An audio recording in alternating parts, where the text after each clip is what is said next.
Vauxhall is a big name in the van world, from the old Bedfords all the way through to the more modern Vauxhall Combo Cargo that we've just reviewed, and now this, the brand new Vauxhall Vivaro medium panel van. Now, this is the last van made in the UK at the Luton plant just up the road from Vanarama HQ.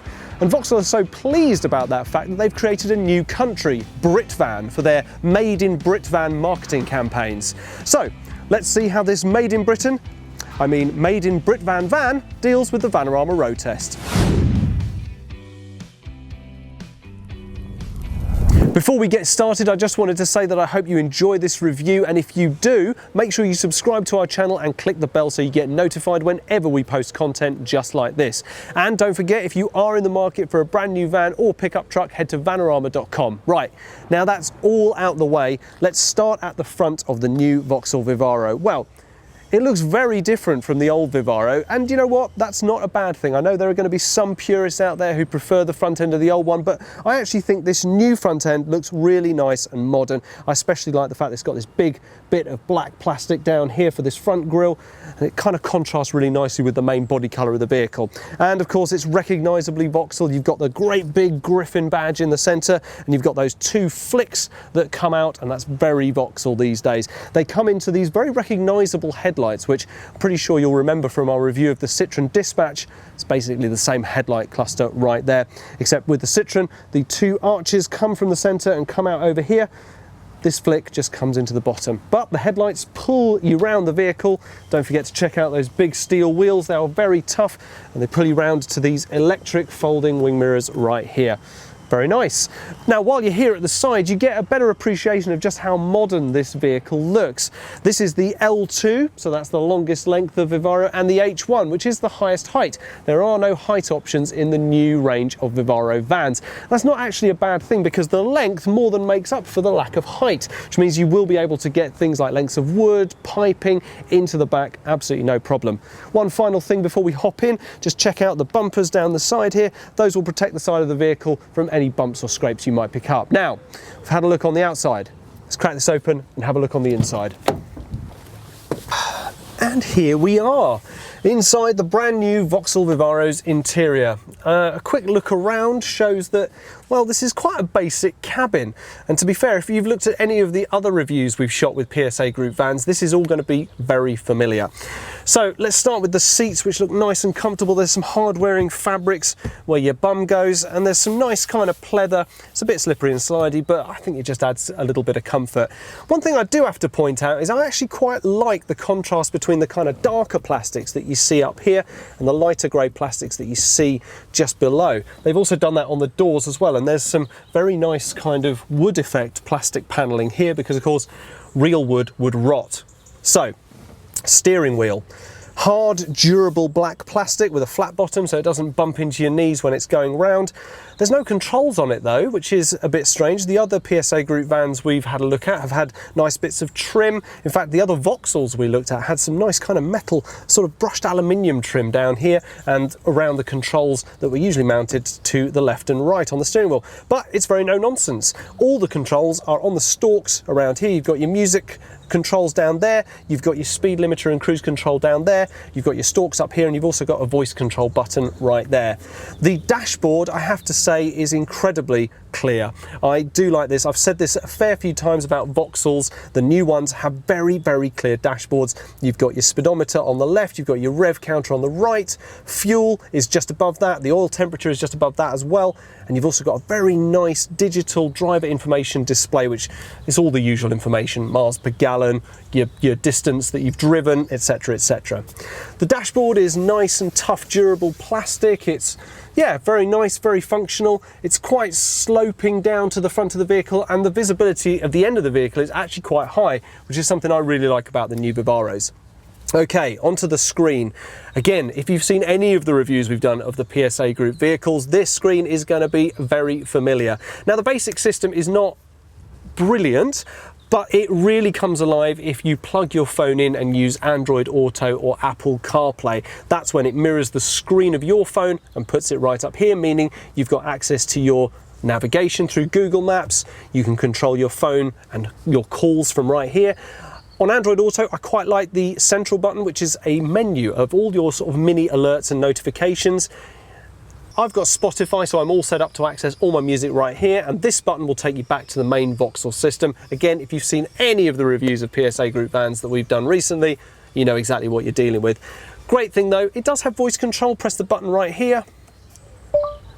Get me directions to Vanarama.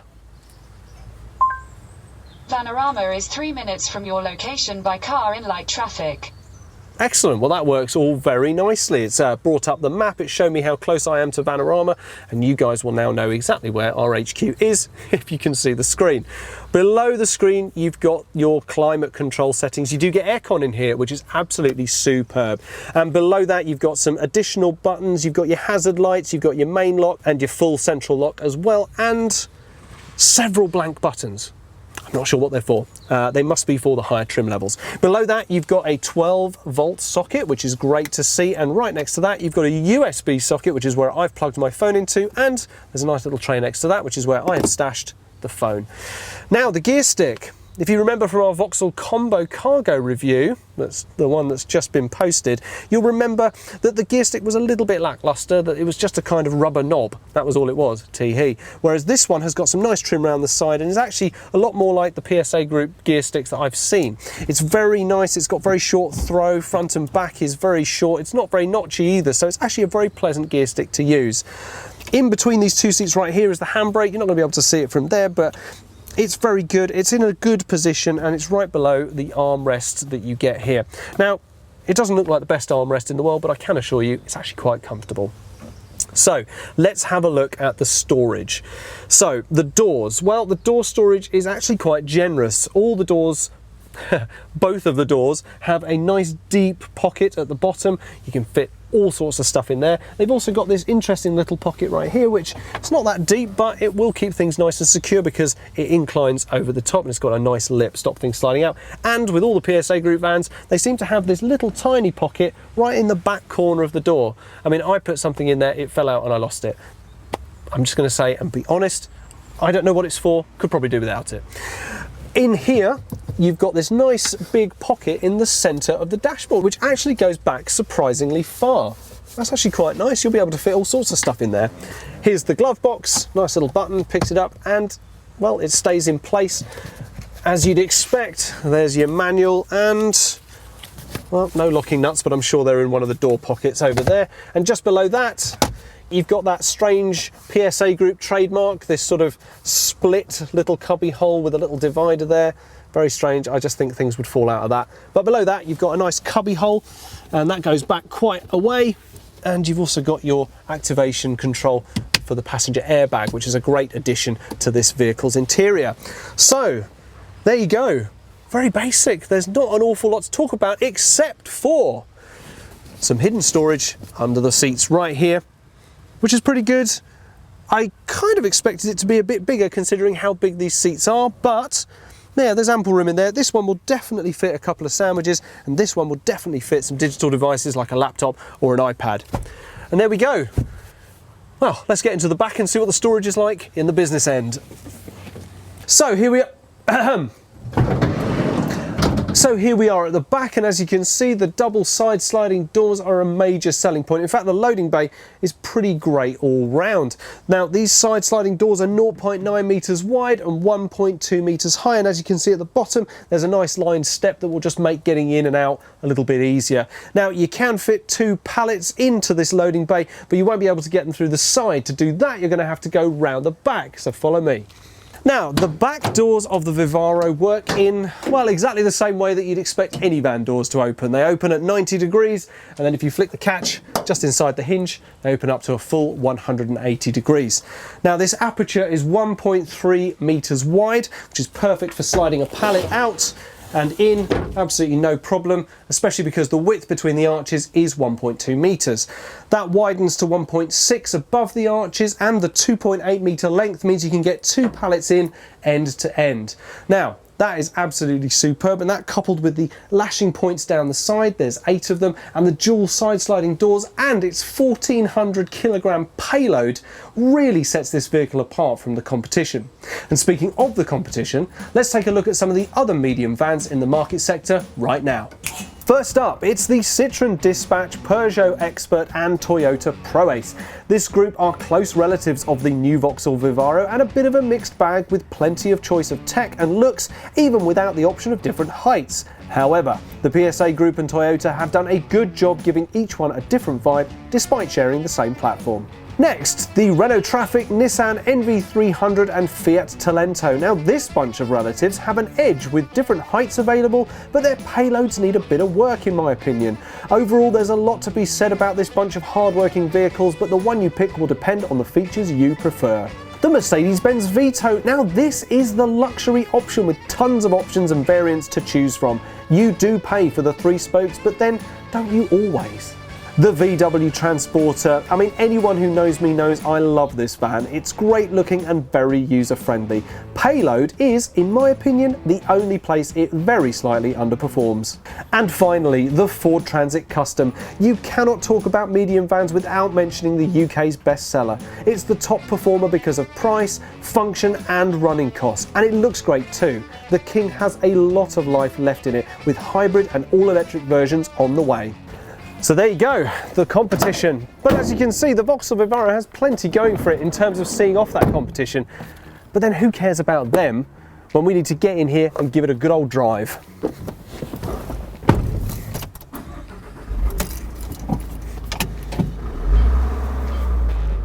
I think the word similar is going to be almost the watchword for this review. If you've seen my review of the Citroën Dispatch, the interior is going to look very familiar to you, although with a little bit less going on. But there are some differences. For instance, I felt like the gear stick console on the Citroën Dispatch was poking out and intruding into the legroom of the person sitting in the middle bench. But on the Vauxhall Vivaro, I don't really feel like that's the case. It actually looks like they'd have plenty of legroom, ample legroom in fact.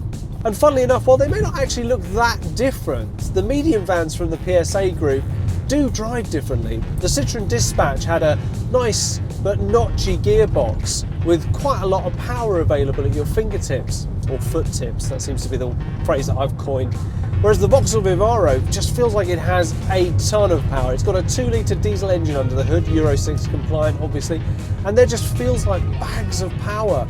Every time I put my foot down on the accelerator, there just seems to be even more power for me to go even faster. I'm going up a hill which must be about a 35 to 40 degree incline, and I'm in 4th gear. If I put my foot down right now, it would take off and I would absolutely storm through the cars in front. Not that I want to. I just kind of want to illustrate the fact that there are differences between them. Platform sharing often gets decried because people think it blunts innovation and stops manufacturers having to work hard. But actually there are differences. It's clear that Vauxhall knows that if you're a UK driver and you want to drive British, the Vauxhall Vivaro has to live up to your expectations. The requirements of a UK tradesperson are completely different to that of a tradesperson on the continent, so the Vivaro has to perform to those requirements. We have different roads, we have a different climate to all of those countries, so the vehicle has to be ready to provide power on urban roads that suddenly transition into country roads, that then suddenly transition into town roads that might not even have road markings on, that might just have loose gravel. This vehicle can do it all. So actually, when you start thinking about it, even at the base trim level, this vehicle having its adjustable traction control, it makes so much sense. It just makes so much sense. Why on earth would you not have it in a vehicle that has to transition between so many different road types? Fair play, Vauxhall. That is actually a really good play. And it's actually incredibly comfortable to drive. There's no moving around, the fabric is holding me in position, my bum is not going anywhere, and I'm not even slipping on that leather, which is great. There's also a lot of headroom, I've got a lot of leg room as well, and I'm pretty sure it looks from here like the passengers are going to have a lot of leg room too. If all of your height is in your torso, drop the seat down a bit. If all of your height is in your legs, raise it up. There's a solution for everyone, no matter how tall you are. This is something to be proud of. We have a vehicle being manufactured in the UK in a political time and climate where we are decrying the loss of manufacturing, the loss of jobs. This vehicle is still being made here. So it's hard to tell who I'm really talking to here. Am I talking to myself or am I talking to you, the audience, to try and convince you? I mean, I got into the front of the Vivaro wondering to myself if a vehicle that's platform sharing with the PSA group across all of their vans, whether it would really be that different, whether I would really get patriotic about it. And the answer is yeah. Actually, I feel like I can get behind this van. It's built in the UK. It's built at a plant in Luton, probably one of the most British places you could ever have anything built. That is something to be proud of. In these politically trying times, I think we need stuff to get behind so that we can feel proud about things. Well, be proud of the Vivaro. It's the 3rd generation and it's still being built in the UK. And it's doing well, and it's selling well. And it should. And that's the point. Is the PSA Group's medium van platform as good as the old Vivaro's platform? I think it's better. And it improves everywhere. I'm getting an average at the moment of about 36 to 40 miles per gallon in a 2-litre diesel engine in a Vauxhall Vivaro that has 2 pallets in the back of it. And it's still going strong. Gear changes in the new Vauxhall Vivaro are also really easy. There's not too much throw between the gears, so it's literally just a case of click to click to click to click. It's very seamless, it's very easy. I'm just pushing the gear stick very lightly into place, using the palm of my hand just to push it. I don't have to grip it, don't have to fight with it. Straight in. 4th. 5th. I'll tell you what, the cabins of PSA Group vans feel like a home from home now. Kind of know exactly what's going to happen. Is it a good thing that half the marketplace for the medium van sector is pretty much the same van? Well, no, because I don't believe it is. The fact that the Vauxhall Vivaro includes things at its lowest trim level that aren't included in the lower trim levels of other vans tells you that that absolutely is not the case. And there we go. That is a relatively nice drive, I've got to say. Nothing particularly out there, but very nice. Just going to back this back in. Oh, do you know what? I tell you what, I really am missing reversing sensors because I can see the fence, but I can't really see where I am. Okay, and I think that's good. So how do we finish this one? Well, sure. There are a few things that I would add to the brand new Vauxhall Vivaro, but it offers you an awful lot. It's got unparalleled access to the loading bay, a basic but comfortable cabin, good returns on investment in terms of running costs, and mean looks on the outside. And at the end of the day, when all is said and done, that's what a medium van should do. If you enjoyed this video, don't forget to like it, subscribe to the channel and click the bell to get notified when we post more content just like this. And if you want to find out more about this model's traction control system, check out the video. Or if you want to find out more about the rest of the Vauxhall Vivaro range, check out our overview.